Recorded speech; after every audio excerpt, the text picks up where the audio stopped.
নমস্কার। আজকে আমরা শুনব শ্রী শ্রী সারদা মায়ের অমৃত কথা। সংঘ জননী শ্রী শ্রী মা, লিখেছেন স্বামী লোকেশ্বরানন্দজি। ঠাকুর শ্রীরামকৃষ্ণদেব একা আসেননি, চিহ্নিত ব্যক্তিদের সঙ্গে করে এনেছিলেন। তিনি নিজে যেমন অসাধারণ, এরাও তেমনই অসাধারণ। সবাই এক ছাঁচে ঢালা, আপাত দৃষ্টিতে অনেক অমিল, কিন্তু চারিত্রিক বৈশিষ্ট্যে সবাই এক। সবারই এক লক্ষ্য, এক পথ। সবাই যেন ঠাকুর শ্রীরামকৃষ্ণদেবকেই খুঁজছিলেন।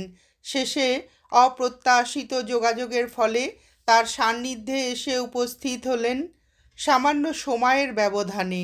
আর শ্রীরামকৃষ্ণদেবও যেন তাদেরই অপেক্ষায় ছিলেন। শ্রীরামকৃষ্ণ সংঘ বলে আজ যা বিশ্ববিখ্যাত, তা বীজ আকারে রূপ গ্রহণ করে এইসব অন্তরঙ্গ ভক্তদের নিয়ে। ঠাকুর শ্রীরামকৃষ্ণদেব এদের ভাবী জীবনের জন্য তৈরি করতে থাকেন।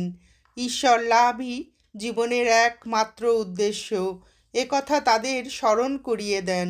ঈশ্বর লাভের চেষ্টায় তাদের কেউ আত্মহত্যা করেছেন বা উন্মাদ হয়েছেন। কথা শুনলে শ্রীরামকৃষ্ণদেব খুশি হবেন বলেন। তিনি শিবজ্ঞানে জীব সেবার শিক্ষা দেন, বেদান্তের শিক্ষা, যা নিজের জীবনে দেখিয়েছিলেন। বনের বেদান্তকে ঘরে আনা যায়, সকল কাজে লাগানো যায়। জীব ব্রহ্ম ছাড়া আর কিছু নয়। মুক্তি বড়, কিন্তু তার চেয়েও বড় মুক্তি লোকহিতব্রতে রত থাকা। এইসব শিক্ষা দেন। এইসব তরুণদের কয়েকজনকে গৈরিক বস্ত্র দেন, ভিক্ষা করতে পাঠান। ভিক্ষা করে আনা অন্ন ভিক্ষান্ন অতি পবিত্র বলে পরম তৃপ্তির সাথে গ্রহণ করেন। তৃপ্তির সাথে বোধহয় একটু গর্বও ছিল। গর্ব এই কারণে যে তার শিক্ষাদান সার্থক হয়েছে। ভারতের সনাতন আদর্শ যে ত্যাগ এবং সেবা, তা অম্লান থাকবে তার এইসব অন্তরঙ্গ ভক্তদের মধ্যে তার প্রতিশ্রুতি দেখে। তিনি মানে ঠাকুর শ্রীরামকৃষ্ণদেব প্রেম পাথার ছিলেন সত্য, কিন্তু তিনি শিক্ষক হিসাবে নির্মম। তিনি চাইতেন তার সন্তানরা লক্ষ্যে স্থির থেকে চলবেন। ঠাকুর শ্রীরামকৃষ্ণদেব অপূর্ব এক প্রেমের সূত্রে তাদের গেঁথে রেখেছিলেন। তিনি বলেন, ঠাকুর শ্রীরামকৃষ্ণদেবের শেষ কয় বৎসর তাকে লোক গুরু রূপে দেখি। ধর্ম পিপাসু বিভিন্ন সম্প্রদায়ের অগণিত মানুষ ছুটে আসে তার কাছে তার অমৃত বাণী শোনার জন্য। অনেকে তাকে পরমোৎসাহে অবতার বলে পুজোও করেন, কিন্তু শ্রীরামকৃষ্ণদেবের গলরোগ হলো। এতে তাদের অনেকে দূরে সরে যেতে লাগলেন। তাদের ধারণা অবতার পুরুষের কখনো অসুখ হয় না। ঠাকুর শ্রীরামকৃষ্ণদেবের যখন অসুখ করেছে, তখন তিনি অবতার পুরুষ নন। অতএব তার কাছে ঘোরাঘুরি করে লাভ কি? এভাবে কে খাঁটি ভক্ত, কে খাঁটি ভক্ত নয় যাচাই হয়ে গেল। যারা খাঁটি ভক্ত তারা ঠাকুর শ্রীরামকৃষ্ণদেবকে সুস্থ করে তোলার জন্য অর্থ ও সামর্থ্য দিয়ে আপ্রাণ চেষ্টা করতে লাগলেন। যারা তরুণ ভক্ত, ঠাকুর শ্রীরামকৃষ্ণদেবের ভাষায় যারা সূর্যোদয়ের পূর্বে তোলা মাখন, অর্থাৎ শুদ্ধ চিত্ত বাল যোগী, তারা শ্রীরামকৃষ্ণদেবের কাছেই দিনরাত থাকতেন। ঠাকুর তার মর্তলীলার অবসান আসন্ন বুঝতে পেরে তার আধ্যাত্মিক সম্পদের যাকে যা দেবার দিয়ে তাদের পূর্ণ কাম করতে লাগলেন। একসময় দেখা যায় নরেন্দ্রনাথকে প্রায় তিনি আলাদা ডেকে উপদেশ দিচ্ছেন। কি বলছেন জানা যায় না, তবে এটা জানা যায় যে ছেলেরা যাতে সঙ্গবদ্ধ হয়ে ত্যাগের আদর্শে অবিচল থাকে, সেই দিকে লক্ষ্য রাখতে বলেছিলেন। এই সম্পর্কে স্বামীজির 26শে মে 1890 খ্রিস্টাব্দে লেখা একটি পত্রে দেখতে পাই। তিনি বলছেন, আমার উপর তাহার মানে ঠাকুরের নির্দেশ এই যে তাহার দ্বারা স্থাপিত এই ত্যাগী মণ্ডলীর দাসত্ব আমি করিব।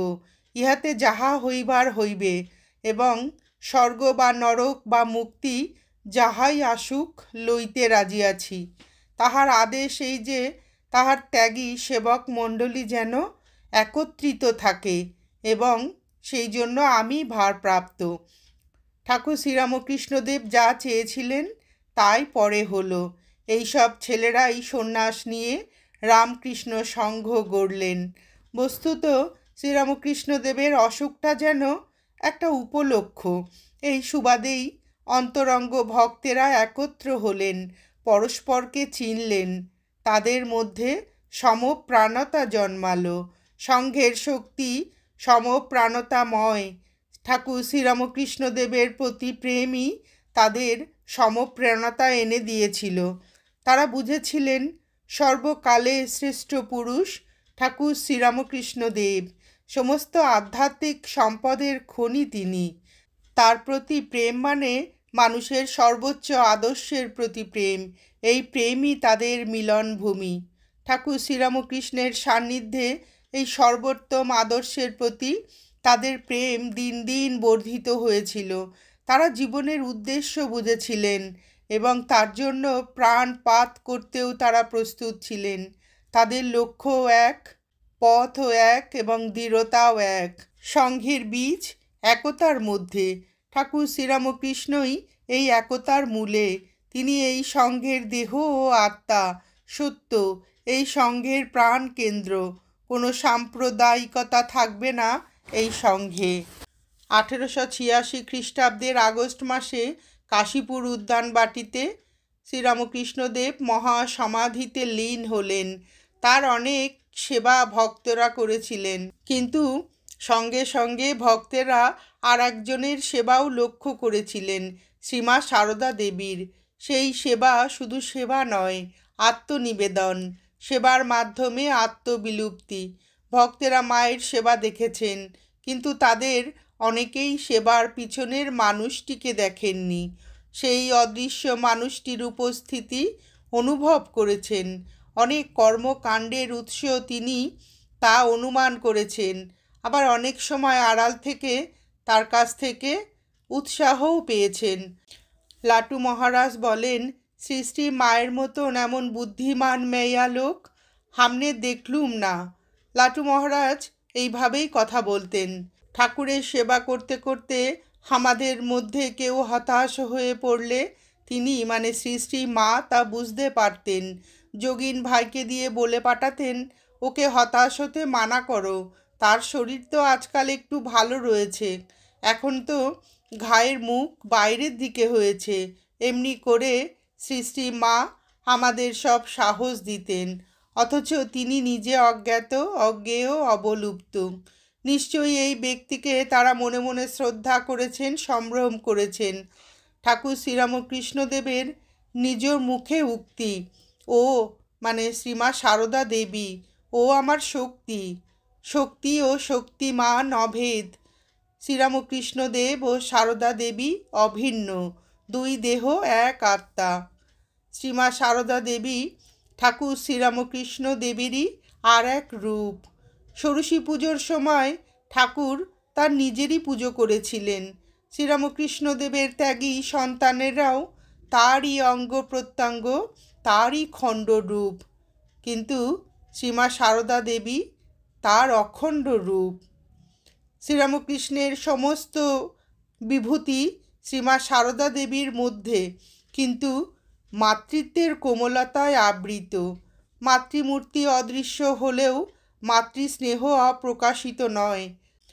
নরেন, রাখাল, লাটু প্রমুখ প্রত্যেক ত্যাগী সন্তান মাতৃস্নেহের অভিব্যক্তি বিভিন্নভাবে আস্বাদ করেছেন। মা সারদা দেবীকে তারা তখন কতটা চিনতে পেরেছিলেন জানি না, কিন্তু তার স্নেহের আকর্ষণ নিশ্চয়ই অনুভব করেছিলেন। তিনি যে অসাধারণ তাও হয়তো বুঝতে পেরেছিলেন। তার মানে শ্রী মায়ের অসাধারণত্ব শুধু মাতৃত্বে নয়, চরিত্রেও। ত্যাগের মহিমায় মহিমান্বিত সেই চরিত্র একমাত্র ঠাকুর শ্রীরামকৃষ্ণদেবের সঙ্গে তুলনীয় সেই চরিত্র। শ্রীরামকৃষ্ণদেব ত্যাগ সম্রাট, শ্রীমা সারদা দেবী ত্যাগ সম্রাজ্ঞী। তাই ভক্ত লক্ষ্মীনারায়ণের 10,000 টাকা ঠাকুর শ্রীরামকৃষ্ণদেবের মতো তিনিও প্রত্যাখ্যান করতে পেরেছিলেন। তার চারিত্রিক বৈশিষ্ট্য নিশ্চয়ই ঠাকুর শ্রীরামকৃষ্ণ দেবের ভক্তদের কাছে সুবেদিত ছিল, তাই তারা ভিক্ষায় বেরিয়ে প্রথমেই গেলেন শ্রীমা সারদা দেবীর কাছে। কি ভেবে গেলেন সেইটাই প্রশ্ন। ত্যাগী ত্যাগীর মর্যাদা দিতে জানে, তাই বোধহয় তারা শ্রীমা সারদা দেবীর কাছেই প্রথম গেলেন। শ্রীমাও তাদের হতাশ করেননি, তিনি একটা টাকা দিয়ে তাদের আশীর্বাদ করলেন। 1 টাকা 16 আনা, 16 কলা অর্থাৎ পূর্ণ।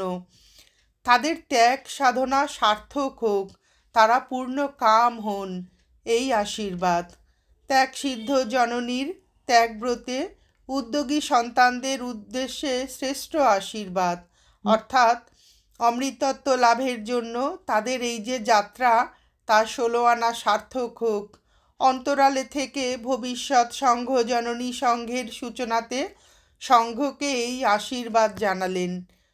যখন শ্রীমা সারদা দেবী দক্ষিণেশ্বরে মাত্র কুলবধূ, তখন থেকেই দেখি ঠাকুর শ্রীরামকৃষ্ণদেব তাকে সম্ভ্রমের চোখে দেখছেন। না জেনে একবার তুই বলে ফেলেছিলেন, সেই জন্য ঠাকুরের কি দুঃখ। হৃদয় অপমানসূচক কী কথা বলেছিলেন শ্রীমা সারদা দেবীকে শুনে ঠাকুর তাকে সাবধান করে দিলেন। বললেন, তার মানে শ্রীমা সারদা দেবীর মধ্যে যিনি আছেন, তিনি যদি একবার ফোঁস করে ওঠেন, তাহলে তাকে মানে হৃদয়কে ব্রহ্মা বিষ্ণু মহেশ্বরও রক্ষা করতে পারবেন না। গোলাপ মার কথায় শ্রীমা সারদা দেবী একবার কেঁদে ফেলেছিলেন। তাতে শ্রীরামকৃষ্ণদেব বলেছিলেন, সে জানে না তুমি কে। পরে তারই নির্দেশে দক্ষিণেশ্বরে এসে গোলাপ মা মায়ের কাছে ক্ষমা চেয়ে যান। কলকাতা থেকে সমস্ত পথ পায়ে হেঁটে এসেছিলেন কাঁদতে কাঁদতে। ঠাকুর শ্রীরামকৃষ্ণদেব বলতেন, ও সারদা সরস্বতী জ্ঞান দিতে এসেছে। সারদা প্রসন্নকে পাঠাচ্ছেন শ্রীমা সারদা দেবীর কাছে দীক্ষা নিতে। কোনো এক গৃহস্থ বধূ স্বামীর উচ্ছৃঙ্খল জীবনে অতৃষ্ট হলে শ্রীরামকৃষ্ণদেবের শরণাপন্ন হন। ঠাকুর শ্রীরামকৃষ্ণদেব তাকে মা সারদা দেবীর কাছে পাঠান। মা সারদা দেবীর আশীর্বাদে মহিলার স্বামীর পরিবর্তন ঘটে। শ্রীমা সারদা দেবী নিজের মহিমায় মহিমান্বিতা। নিজেকে অবগুণ্ঠিতা রাখতে তিনি বরাবরই চেষ্টা করেছেন, তবু মাঝে মাঝে তার শক্তিশালী ব্যক্তিত্বের অতর্কিত প্রকাশ আমাদের চমকিত করে দেয়। ঠাকুর শ্রীরামকৃষ্ণদেব তার স্বামী, গুরু ও ইষ্ট। সাধারণত সব সময়েই তিনি শ্রীরামকৃষ্ণদেবের অনুগত, কিন্তু তার মাতৃত্বের এলাকার মধ্যে শ্রীরামকৃষ্ণদেবের অনুপ্রবেশও তিনি সহ্য করতে প্রস্তুত ছিলেন না। বোধহয় ঠাকুর শ্রীরামকৃষ্ণদেবের এমনকি নিজেরও অজ্ঞাতসারে, নিজেরও মানে শ্রী মায়েরও অজ্ঞাতসারে তিনি যে ভবিষ্যৎ ত্যাগী সন্তানদের অভিভাবিকা, পালয়িত্রী এবং তাদের ভবিষ্যৎ সংঘ জননী, সেটা কেউই জানতেন না। ঠিক কোন মুহূর্ত থেকে এটা ঘটেছিল তা বলা শক্ত। সংঘ জননী হিসাবে শ্রীমায়ের দায়িত্ব সচেতনতার প্রথম প্রকাশ আমরা দেখতে পাই তার ত্যাগী সন্তানদের নৈশ ভোজনের পরিমাণ নিয়ে শ্রীরামকৃষ্ণদেবের সঙ্গে তার যে বিতর্ক হয় তার মধ্যে। ঠাকুর শ্রীরামকৃষ্ণদেব চাইতেন তার ত্যাগী সন্তানেরা রাত্রের নিস্তব্ধতায় অনেকক্ষণ ধ্যান জপ করবে। এর জন্য দরকার লঘু আহার, তাই তিনি প্রত্যেকের জন্য রুটির সংখ্যা বেঁধে দিয়েছিলেন। একদিন জানতে পারলেন শ্রীমা স্নেহের প্রাবল্যে সেই সংখ্যা অতিক্রম করে যাচ্ছে। ছেলেদের আধ্যাত্মিক জীবনের ভবিষ্যৎ সম্বন্ধে শ্রীরামকৃষ্ণদেব উদ্বিগ্ন হয়ে শ্রীমা সারদা দেবীর কাছে প্রতিবাদ জানাতে গেলে তিনি শান্ত অথচ দৃঢ় কণ্ঠে জানিয়ে দিলেন, তাদের ভবিষ্যৎ আমি দেখব। খুবই আশ্চর্যের বিষয়, এই আত্মপ্রত্যয় সমন্বিত উক্তির পরে শ্রীরামকৃষ্ণদেব সেখান থেকে সরে গেলেন। হয়তো শ্রীমা সারদা দেবীর এই উত্তরে তিনিও নিশ্চিন্ত বোধ করেছিলেন, কেননা মাঝে মাঝে তিনি শ্রীমা সারদা দেবীকে বলতেন, তুমি কি কিছু করবে না? নিজ দেহ দেখিয়ে বলতেন, এই সব করবে। শ্রীমা সারদা দেবী নিজের অক্ষমতা জানিয়ে বলেছিলেন, আমি মেয়ে মানুষ, আমি কি করতে পারি? উত্তরে ঠাকুর বলেছিলেন, না না, তোমাকে অনেক কিছু করতে হবে। শ্রীমা সারদা দেবী সত্যি সত্যই তার নির্দিষ্ট ভূমিকা গ্রহণ করতে শতপ্রবৃত্ত হয়ে অগ্রসর হচ্ছেন দেখে ঠাকুর শ্রীরামকৃষ্ণদেবের নিশ্চয়ই আনন্দ ও স্বস্তি হয়েছিল। শ্রীরামকৃষ্ণদেব শ্রীমা সারদা দেবীকে বলেছিলেন, তার জন্য এমন সব রত্ন ছেলে রেখে গেলেন যা বহু জন্ম তপস্যা করেও লোকে পায় না। এই কথাটা আদেও অতিরঞ্জিত নয়। নরেন্দ্রনাথ, রাখাল বাবুরাম প্রমুখ এরা যে কোনো দেশের, যে কোনো সমাজের, যে কোনো জননীর গৌরব। শ্রীমা সারদা দেবী একথা জানতেন। তাদের সম্বন্ধে তাই তার গর্ববোধও ছিল প্রচুর। কথার ছলে প্রায় তা প্রকাশ পেয়ে যেত। তাদের সর্ববিধ কল্যাণের ওপরে ছিল তার মাতৃসুলভ সতত সজাগ দৃষ্টি। ঠাকুর শ্রীরামকৃষ্ণদেব ঘোষণা করে গিয়েছিলেন, তিনি ও শ্রীমা সারদা দেবী অভেদ। পরে শ্রীমা সারদা দেবীর মুখেও আমরা কথা শুনি। বিশেষ বিশেষ ভক্তের কাছে স্বরূপ প্রকাশ করে তিনি বলেছিলেন, তিনি ও ঠাকুর শ্রীরামকৃষ্ণদেব পৃথক নন। তারা উভয়েই যেন এসেছিলেন একটি বিশেষ উদ্দেশ্য নিয়ে। কি সেই উদ্দেশ্য? ধর্মের মর্ম কি তা বোঝানো। ধর্ম মানে আচার অনুষ্ঠান নয়, ধর্ম মানে ধর্মমত নয়, ধর্ম মানে জীবন ও চরিত্র, ঈশ্বর অনুরাগ, সত্যনিষ্ঠা, প্রেম, পবিত্রতা, ত্যাগ, বৈরাগ্য ও নিঃস্বার্থপরতা। তারা উভয়েই জীবন দিয়ে ধর্মের এই সত্য রূপটি দেখিয়ে গেছেন। ঠাকুর শ্রীরামকৃষ্ণদেব দেখিয়েছেন আদর্শ সন্ন্যাসী হিসাবে। শ্রীমা সারদা দেবীও আদর্শ সন্ন্যাসিনী হয়ে সেই আদর্শ দেখিয়েছেন স্বেচ্ছা স্বীকৃত শতবন্ধনের মধ্য থেকে, অর্থাৎ আদর্শ গৃহী হিসাবে। শ্রীরামকৃষ্ণ সংঘ ধর্মের এই রূপ জগতে প্রচার করবে, তাই তারা চেয়েছিলেন। কিন্তু জীবনই প্রচারের শ্রেষ্ঠ উপায়। তাই তারা উভয়েই চেয়েছিলেন যেসব তরুণ সন্ন্যাসী নিয়ে শ্রীরামকৃষ্ণ সংঘ গড়ে উঠতে যাচ্ছে, তাদের প্রত্যেকেই যেন লক্ষ্যে অবিচল থাকেন। কিন্তু ঠাকুর শ্রীরামকৃষ্ণদেবের অন্তর্ধানের পর কে তাদের পথ দেখাবে? অমন দরদি অথচ সঠিক পথপ্রদর্শক কোথায় পাবেন তারা? তারা কয়েকজন তরুণ, সম্পূর্ণ অসহায় তখন। কোনো বন্ধু নেই তাদের, সহানুভূতি জানানোরও কেউ নেই। একটা বিরাট আদর্শের জন্য জীবন উৎসর্গ করতে তারা বদ্ধপরিকর। যে আদর্শ ঠাকুর শ্রীরামকৃষ্ণদেব তাদের ওপর দায়স্বরূপ অর্পণ করে গেছেন, কিন্তু কেউ বিশ্বাস করতে চাইতো না তাদের কথা। সবাই উপহাস করত, নানাভাবে নির্যাতন করত তাদের ওপর। এই সময় শ্রীমা সারদা দেবী ছাড়া আর কেউ তাদের পাশে ছিলেন না। পরবর্তীকালে স্বামীজির একটি বক্তৃতায় আমরা এমন সাক্ষ্য পাই, ত্যাগী সন্তানদের মধ্যে সবচেয়ে কঠিন পরীক্ষা ছিল তারই সামনে। শ্রীরামকৃষ্ণ কর্তৃক ভাবী সংঘের নায়ক হিসাবে তিনি নির্দিষ্ট। আবার পিতৃবিয়োগ হওয়ার ফলে সংসারের সমস্ত দায়িত্বও সেই সময় তার উপরেই ছিল। চরম দারিদ্র্যের মধ্যে তখন তার দিন কাটছিল। চোখের সামনে প্রিয়জনদের দেখেছিলেন অনশন করতে। এই সময়কার স্মৃতিচারণ করে স্বামীজি ওই বক্তৃতায় বলেছেন, আমি যেন তখন নরক যন্ত্রণা ভোগ করছিলাম, অথচ এমন কেউ ছিল না যে একটু সহানুভূতি জানাবে আমাকে, শুধু একজন ছাড়া। সেই একজনেরই আশীর্বাদ আমরা পেয়েছিলাম, আর তার সহানুভূতি আমাদের মনে আশা জাগিয়েছিল। তিনি একজন নারী, একমাত্র তিনিই আমাদের আদর্শের প্রতি সহানুভূতি পোষণ করতেন। যদিও তিনি নিজে ছিলেন অসহায়, আমাদের চেয়েও দরিদ্র। এই নারী আর কেউ নন, স্বয়ং সংঘ জননী শ্রীমা সারদা দেবী। শ্রীরামকৃষ্ণহীন নিঃসঙ্গ দিনগুলিতেও তার সন্তানদের কাছে যিনি ছিলেন ঠাকুর শ্রীরামকৃষ্ণদেবেরই প্রতীক।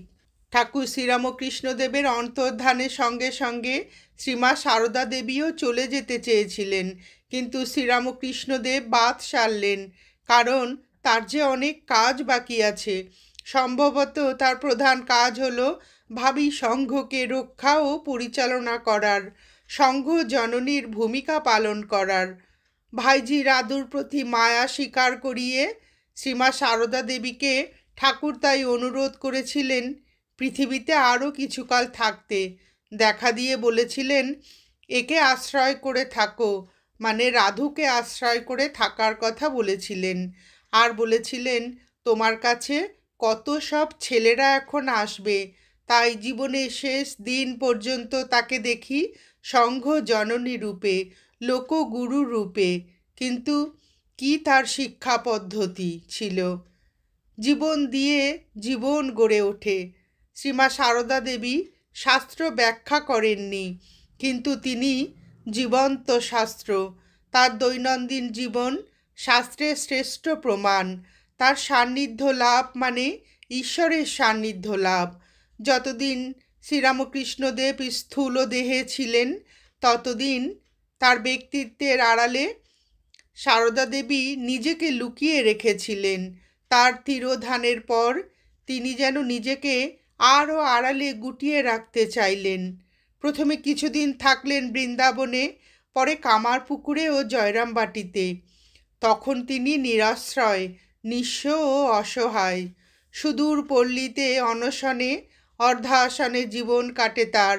আর তার তরুণ সন্ন্যাসী সন্তানরা, তারাও দরিদ্র, নিরাশ্রয়। কেউ কেউ বৈরাগ্যের প্রবল প্রেরণায় পরিব্রাজক হয়ে তপস্যায় বিভিন্ন স্থানে বেরিয়ে গিয়েছেন।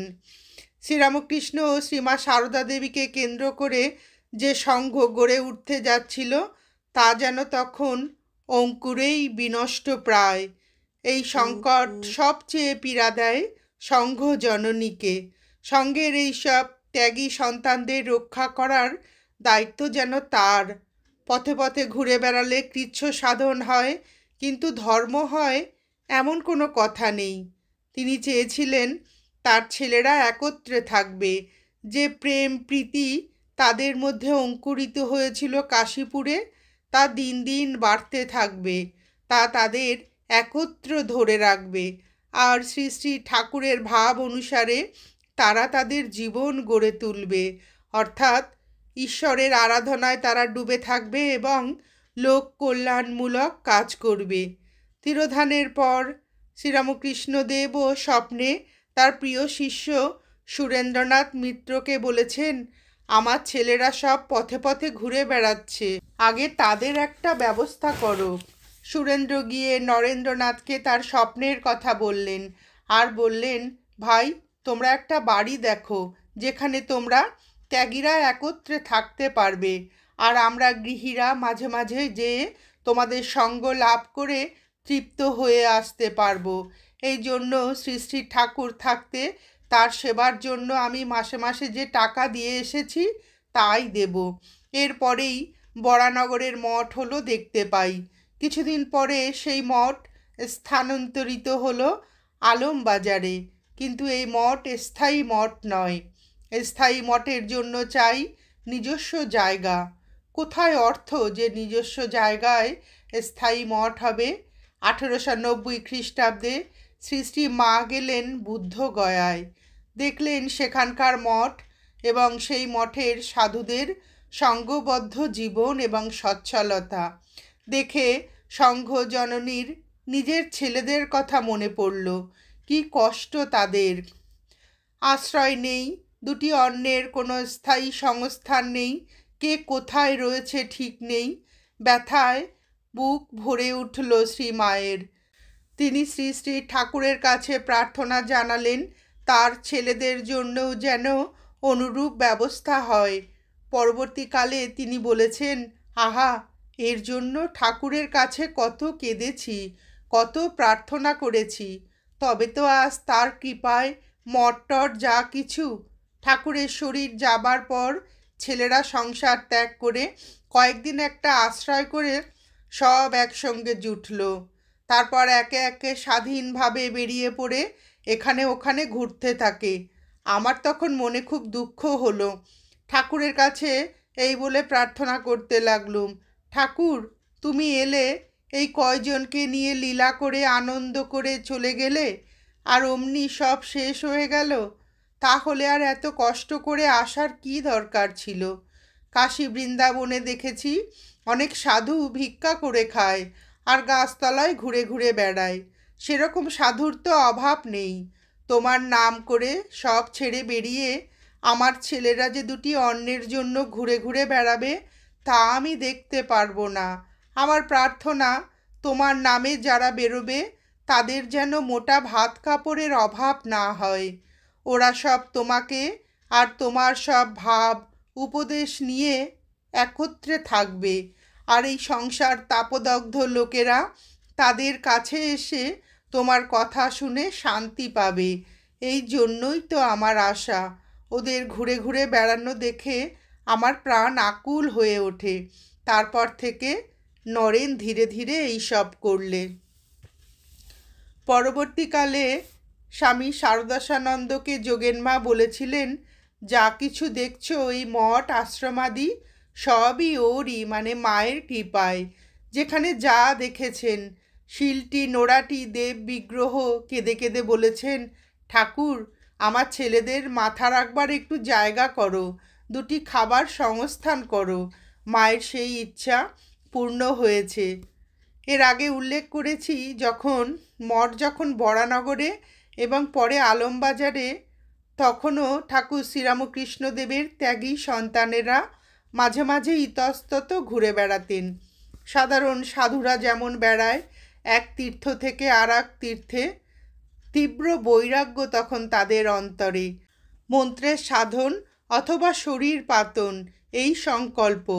বনে জঙ্গলে পাহাড়ে পর্বতে দুর্গম গিরি গুহায় দূরে, অতি দূরে ভারতের সন্ন্যাসীর চিরন্তন যে রূপ। দেশ সমাজ পরিবার আত্মীয় বন্ধু সবার কাছ থেকে বিচ্ছিন্ন, এমনকি অতি প্রিয় গুরু ভাইদের কাছ থেকেও।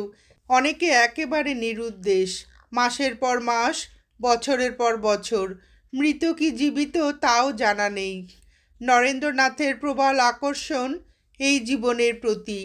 বহু আকাঙ্ক্ষিত এই জীবন শুরু করবেন বলে শ্রী শ্রী মায়ের পদপ্রান্তে একদিন উপস্থিত হয়ে তার আশীর্বাদ প্রার্থী হয়ে বললেন, মা যদি মানুষ হয়ে ফিরতে পারি তবেই আবার আসব, নতুবা এই। শ্রী শ্রী মা তখন বেলুড় থেকে অনতি দূরে ঘুষুরির একটি ভাড়া বাড়িতে থাকেন। তিনি বললেন, সে কি? স্বামীজি তখন নিজেকে সামলে নিয়ে বললেন, না না, আপনার আশীর্বাদে শীঘ্রই ফিরব। সঙ্গে ছিলেন স্বামী অখণ্ডানন্দ। মা তাকে বলে দিলেন, তোমার হাতে আমাদের সর্বস্ব দিলাম, দেখো যেন আমার নরেনের খাওয়ার কষ্ট না হয়। সংঘের চিহ্নিত নায়ক স্বামীজি। ঠাকুর শ্রীরামকৃষ্ণদেবের ভবিষ্যৎবাণী, নরেন লোক শিক্ষে দেবে। শ্রী শ্রী মাও সে কথা জানতেন। তিনি জানতেন ভবিষ্যতের লোকগুরু তার এই প্রিয় সন্তান, তাই তার জন্য এত চিন্তা। বিশেষত সঙ্গের ভবিষ্যৎ নির্ভর করছে এর ওপর। মা অফুরন্ত আশীর্বাদ করলেন তার এই প্রিয় সন্তানটিকে। তৃপ্ত মনে স্বামীজি বিদায় নিলেন। এখানে উল্লেখ করা যেতে পারে যে ঠাকুর শ্রীরামকৃষ্ণদেবের দেহত্যাগের পর থেকেই স্বামীজির মনে অনুক্ষণ চিন্তা, গঙ্গা তীরে এমন একটা জায়গা তারা কিনবেন যেখানে ঠাকুর শ্রীরামকৃষ্ণদেবের দেহবশেষ রক্ষিত হবে এবং তার ওপর একটি মন্দির হবে। এই সংকল্পের উল্লেখ দেখতে পাই পরিব্রাজক জীবনে স্বামীজির প্রমোদা দাস মিত্রকে লেখা একটি চিঠিতে। তাদের সঙ্গের ভবিষ্যৎ চিন্তাও হয়তো এই সংকল্পের পশ্চাতে ছিল।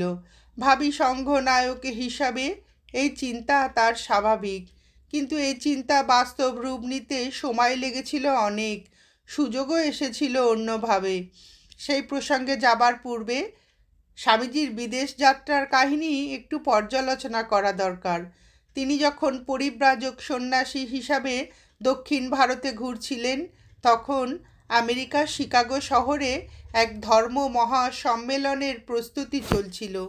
স্বামীজির গুণমুগ্ধ একদল ছাত্র তাকে ধরলেন তিনি যেন হিন্দু ধর্মের প্রতিনিধি হিসাবে ওই মহাসম্মেলনে উপস্থিত থাকেন।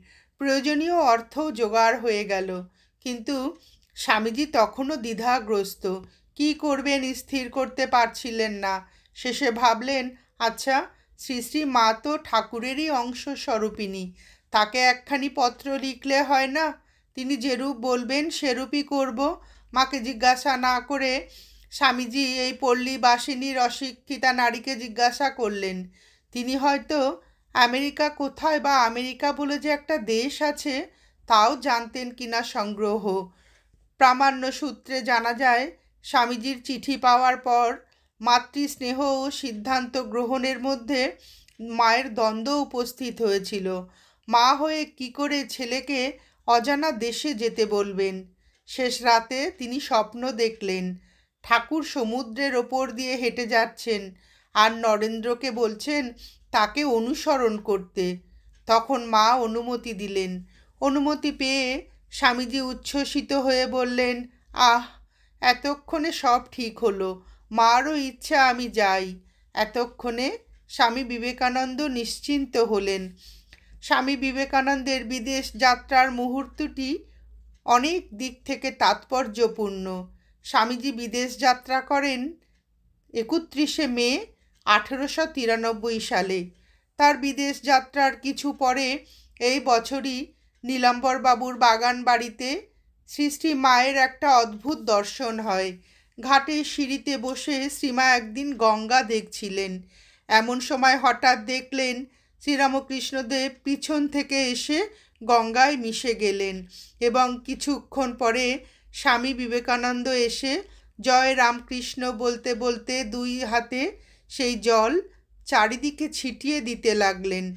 শ্রীমা দেখতে পেলেন সেই জলের স্পর্শে অগণিত নরনারী সঙ্গে সঙ্গে মুক্ত হয়ে যাচ্ছে।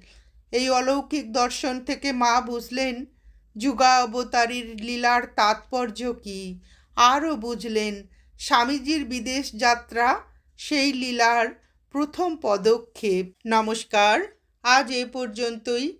শ্রী শ্রী মায়ের এই সংঘ জননী রূপের বিভিন্ন ঘটনার কথা শুনে আপনাদের ভিডিওটি কেমন লাগলো জানাবেন। শ্রী শ্রী ঠাকুর, শ্রীমা ও স্বামীজির অফুরন্ত আশীর্বাদ ও ভালোবাসা আমাদের সকলের মাথার ওপর অঝোর ধারায় বর্ষিত হোক, এই প্রার্থনা করে ভিডিওটি শেষ করছি।